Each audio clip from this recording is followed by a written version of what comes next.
रहस्यमयी जंगल की यात्रा।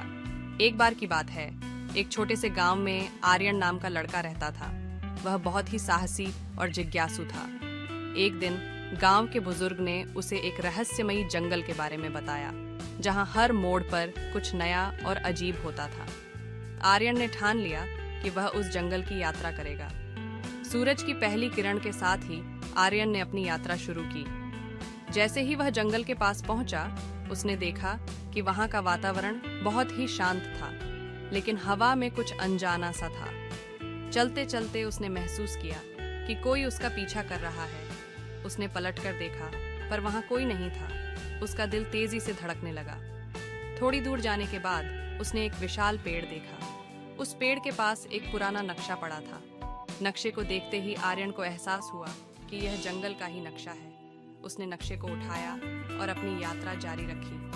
अचानक उसने सुना कि कहीं दूर से किसी के रोने की आवाज आ रही है। आर्यन ने आवाज की दिशा में चलना शुरू किया। चलते चलते वह एक गुफा के पास पहुंचा।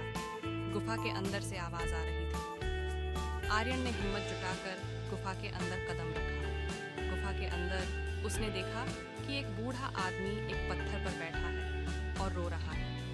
आर्यन ने बूढ़े से पूछा, आप क्यों रो रहे हैं? बूढ़े ने बताया, मैं इस जंगल का रखवाला हूँ। एक बुरी आत्मा ने मुझे यहाँ कैद कर लिया है। अगर तुम मुझे इस आत्मा से मुक्त कर दो, तो मैं तुम्हें एक अद्भुत खजाने का रास्ता दिखाऊंगा। आर्यन ने हिम्मत जुटाई और बूढ़े की मदद करने का निर्णय लिया। गुफा से बाहर निकलते ही एक डरावनी आवाज सुनाई दी। सामने एक भयानक आत्मा खड़ी थी। आर्यन ने अपनी सारी हिम्मत जुटाकर आत्मा से लड़ा और अंततः उसे हराया। बूढ़ा आदमी अब आजाद था। उसने आर्यन को धन्यवाद दिया और खजाने का रास्ता दिखाया। खजाना पाने के बाद आर्यन ने गांव लौटकर अपनी कहानी सुनाई। सभी गांव वाले उसकी बहादुरी की तारीफ करने लगे।